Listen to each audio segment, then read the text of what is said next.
Hello YouTube, Gorage Radio Moscow here again with another beer review for you, as is usual. For this one we're going to do one of the quite popular Badische regional breweries, if you like. So one of the regional breweries here in Baden-Württemberg, and I've already reviewed their Märzen beer for you, so the link to that is in the video description along with the brewery website. But we're going to look at the Badische Staatsbrauerei Rothaus, Red House Brewery basically, and have a look at their Hefeweizen beer. This is the Tannenzäpfel version of it, but you also get get it in the half-litre bottle, and it has exactly the same colour label, and that's different from both the Pils beer, which I'll review for you in the future, and also the Märzen beer. The Märzen beer has a sort of white and silver label, but the big bottle is actually a yellow label one. But this guy, both the half-litre and the Tannenzäpfel version actually have the same coloured label. So as is usual with my beer reviews, we'll go through a brief history of the brewery for you, but as I always say, if you are simply interested in the tasting of the beer, then feel free to go towards the latter half of the video,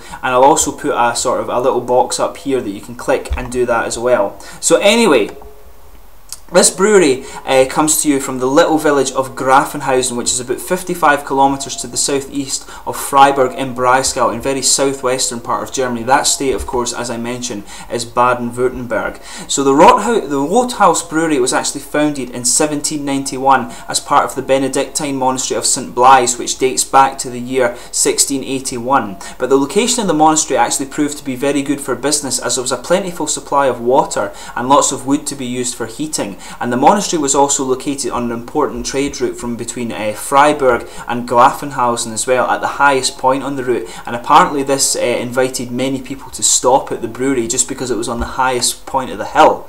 So the founder of the brewery was the head abbot Martin Gerbert II, who was born in 1720 in Horb am Neckar, and then he was ordained in the year 1744. He was apparently a gifted scientist as well as a talented politician, and he helped all of his dominions grow. But apparently he's also credited with having founded the Sparkasse Bank, which is Germany's second oldest savings bank, but unfortunately he died in 1793, and so actually only saw a few months of the brewery's activity. So as a result of the secularisation in Germany, a result of Napoleonic policies in Germany of course, the brewery became part of the Grand Duchy of Baden in 1806, and the brewery was then known as the Grand Ducal Baden-Stadt Rothaus. And in 1811, only 20 years after its inception, the brewery actually had to increase capacity due to ever-increasing demand for the beer, and at this point further renovations were also carried out between 1842 and 1846. But the brewery was damaged by a big fire in 1847, but it was actually very minimal damage, and it was sustained due to the action of the employees, and the production resumed very quickly after that. And as part of the Baden Revolution in 1848 and 1849, the brewery was actually occupied by 120 Prussian troops, and the brewery actually had to cater for them as well. But the unification of Germany in 1871 saw the opening of new markets to Rothaus, resulting in further expansion, and this included the building of a special railway wagon to transport the beer, a new steam engine, a new kiln, and many other new machines to equip the brewery as well. And the brewery actually produced their first bottles at Christmas in 1892, and 5 years later they purchased their first motor car to transport the beer as well. So the beginning of the 20th century was actually quite difficult for the Rothaus Brewery because of a major fire in 1904, and this destroyed large parts of the brew house, and the production actually didn't resume again until 1905. And during the First World War, the brewery suffered a lot due to the lack of raw materials, and the production decreased significantly. Apparently it was at 32,000 hectolitres in 1913, but it had decreased to 6,900 hectolitres per annum in 1919, and that took them back to the same level of production as in the year 1862. But as a result of this, the company became a private stock company in order to survive. But the brewery survived the Second World War largely unscathed as well. However, they had to briefly adjust their production at the command of the French occupation forces due to the shortages that affected post-war Germany. And despite their best efforts, it actually wasn't until 1948 that they could secure adequate materials to brew again at full capacity. By 1956, 1956, company director Edwin Lednagel actually introduced the Tannenzapfel, and this means little fir cones, and it refers to these little kind of bottles that you get here. And you can see the Tannenzapfel series of beers today in a lot of supermarkets throughout Germany. But this series of bottles was actually unusual because beer was normally sold in 0.7 litre bottles in the 1950s, but the beer did actually find many fans. Now, Hans Fender actually became head of the brewery board in 1966, and he grew the brewery successfully during the 1970s and 80s, with a production exceeding well over 300,000 hectolitres per year. But he was actually succeeded by Dr. Norbert Notefelder. Sorry about my pronunciation there. Notelfer, sorry, getting my pronunciation mixed up there. But he's actually credited with transforming the brewery using modern practices that it does today, and he's the one that they say has had the biggest kind of stamp on the brewery, if you like, for the production today. But today the brewery is actually one of the most modern and well equipped in Germany. When with their brew building that opened in 2006, they're also one of the most popular breweries in Germany. And 2009 actually saw them introduce their alcohol-free Tannenzapfel and Hefeweizen beers. So really, really cool. And this is one thing that's actually quite popular in Germany, is to have the alcohol-free varieties. And I guess it's just one of the things to sort of promote sensible drinking, and so for your designated driver and stuff, they don't feel left out. It's actually a really cool thing. And the alcohol-free beers, I've tried some of them just out of interest, and they are of very good quality here. But the other beers, just to list those for you that you can get here, you can get the Märzen Export Pils, you can get the Hefeweizen, this guy here, and you can get the alcohol-free, the Pils beer, and the Radler beer. And these are all available in the 0.33 litre Tannenzapfel bottles, and also the 0.5 litres. But as I mentioned before at the start of the video, some of these guys have different colours. Like for example, the Pils in the Tannenzapfel bottle, this kind of one, actually has a green label, but in the half-litre bottle it has a red one, and the same with the Märzen beer, it's sort of white and silver for the Tannenzapfel, and then the half-litre one is more of a yellow label. And this guy, as I mentioned before, is the same regardless of whether it's the half-litre or the 0.33 there. So I'll just bring up the camera and let you have a little look at the bottle and cap on this one here. If I hold this up for you, you can just see there, this is the sort of typical Tannenzapfel series of bottle. I do have the little story of the girl on here. So just to tell you the actual story of this beer here, the Tannenzapfel actually means little fir cones, and it refers to the shape of the bottle. And the figure on the bottle is actually Brigitte Kraft, and this is a blonde girl in the traditional Baden-Württemberg dress. And Brigitte Kraft is actually a pun, sort of pun, if you like, in the local dialect, because of the phrase Bier gibt Kraft, and this means beer gives strength. So they have Brigitte Kraft, the little beautiful blonde girl in the Badische traditional dress here on the label there. And as you can see, it has this nice sort of top label on it here that just tells you a little bit about it. It just says crystal clear beer with brew water from the 1,000 metre, from a hole 1,000 metres deep.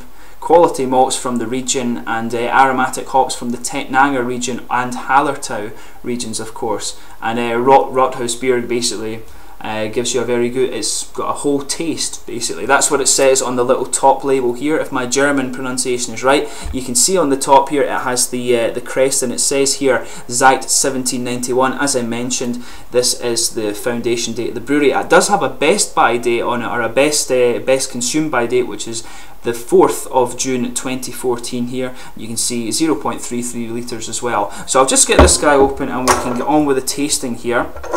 Let's just get it open. Here we are. You can see a nice smoky opening there. This guy, I forgot to mention, is actually, it's a 5.4% Naturtrub Hefeweizen, and the beer apparently uses a top fermenting yeast, which they say is quite unusual for a Hefeweizen beer. So we'll just get it out and into the bottle, into the glass, sorry, here. You can see a nice big head on this one. Usually what the Germans do with their beers is they take this off, but for the purposes of the review, I'm not going to do that, just because it takes a little bit too long. I'll bring up the camera again, you can have a little look. This is the Rothaus, the standard sort of Rothaus bottle cap here. You can see it's actually quite a nice one. It has this sort of crest that they have on the top of the label here. I've bent this bottle cap a little bit, unfortunately, but usually with these sort of foamy ones you do take this top of the beer off if you're just drinking it.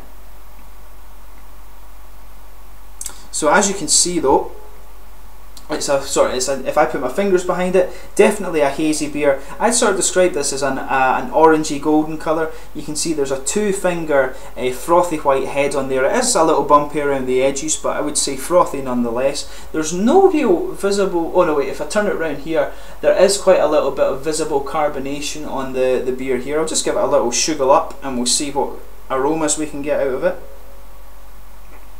Smells like a typical Hefeweizen essentially. You've got a lot of yeasty, sweet yeasty character in there. A good bit of banana. So it's actually a little bit spicy on the aroma, this guy, which is interesting. Some Hefeweizens definitely have quite a sort of subdued spice character, if you like, but this guy is actually fairly prominent. You can definitely get it in there. But yeah, definitely a lot of kind of wheaty spice in there. A nice little bit of doughy yeast as well, but the banana aromas are quite prominent as well. But definitely there's a good chunk of spicy aroma in here. It's quite interesting. It's actually quite hard to kind of sugar this guy up just because of the head that's on it. But let's get the rest of it out and we can see if we can get on with the tasting here. Starting to get, there's a little bit of sediment in the bottom of this beer, but we'll just bring it all out anyway. You're supposed to put the sediment into these beers here. Just take it down a little bit more, but that's everything in the beer out. So we'll set this guy back down and let's get on with the tasting. A really nice smelling one actually. Even with the sediment, you're actually getting more of that nice sort of wheat spice, but it's a really nice beer, and this brewery is actually one of the better mass-produced ones in Germany. But let's give it a taste and see how we get on.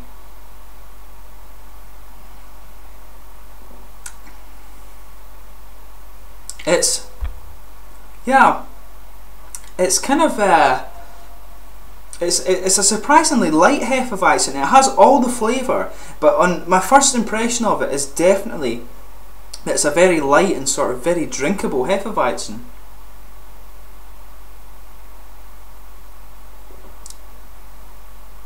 Yeah, it doesn't have such an acidic sourness to it that some of these beers have on the opening. It's actually, my first impression of it is that it's very well balanced and actually quite light in terms of the mouthfeel for the style. This is quite a sessionable Hefeweizen. That's my first impression.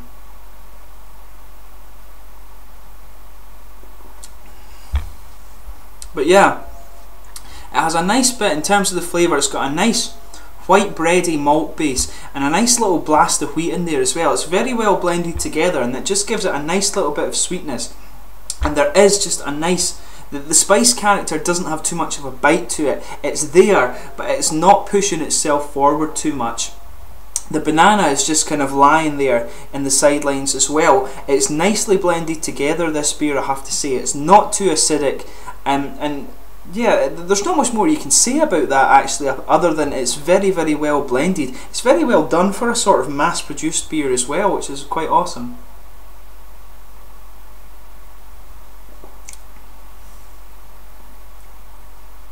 I don't think it's really that bitter on the finish either. It's a very smooth beer throughout, that's what you can say. But a lot of nice white bready character, and that yeast, there's the yeasty thing underlying in there. Maybe on the end there is a little bit of an acidic sourness and some lemon citrus probably mixing in with that as well. And but there's not really a bitter finish to this beer at all. It's more of a sweet beer, the sweet bready yeast, white bread in there, and the banana and spice sort of just mixing in with that really well. And I'm surprised that they can, with a sort of more macro beer, if you like, they can produce something that's as well balanced as this. Really, really well done, I have to say.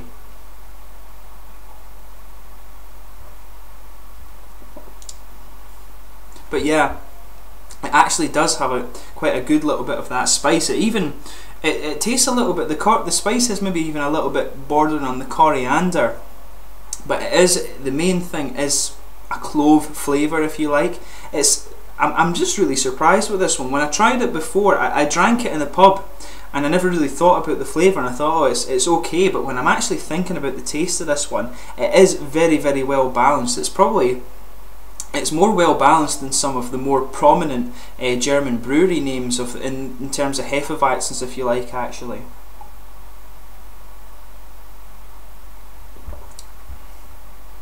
But yeah, in terms of the mouthfeel, very light bodied for a Hefeweizen. The carbonation is actually a bit more active than normal Hefeweizens as well, and it is really refreshing. One thing I've found with Hefeweizens since coming to Germany, I've actually in honesty gone off the style a little bit. This one's a really good one, but I used to love Hefeweizens before I came to Germany, but I found myself getting more into the Helles style of beers. But this one is more along the style of Hefeweizen that is quite sessionable, and it's the lack of kind of a sessionable Hefeweizen that's pushed me more towards drinking Helles beers in Germany. So, you know, this one, if I discovered it a bit more earlier on in my stay in Germany, I probably would have drunk it quite a bit more often. It's a very, very good beer. But overall, like I say, quite a refreshing Hefeweizen, very easy drinking, and a very well balanced flavour. In fact, quite a nice prominent spicy element there, but a lot, the bready malt base on this one I think is very well done. And like I say, it's quite surprising as well that when you consider the scale that this beer is built on, you can get this beer all throughout Germany, albeit it is more prominent in the Baden-Württemberg state. You can get this guy all over the place, and it is very well done for a macro beer. And I really like the Pils beer that these guys do as well, and I'll review that for you in the future. But the Pils beer really is awesome, so I hope you look forward to my review on that one. So I hope you found my kind of ramblings on this beer sort of informative, if you like, and I hope you've enjoyed my beer review. There will be another beer review to come from the Badische Staatsbrauerei Rothaus. Please let me know in the comment section your own thoughts on this beer. My opinion is very, very well balanced Hefeweizen, and actually a lot of good well blended flavour for a macro beer. And I've said many times before, the Germans really know how to do their macro beers quite well, in my opinion, so I hope you agree with me on that. But thanks again for your support, your continued support during my beer review series that I've been doing for you. It's much appreciated, and like I say, please like, subscribe, share, all the usual YouTube stuff. I hope you've enjoyed this beer review, and there's many more to come. Cheers.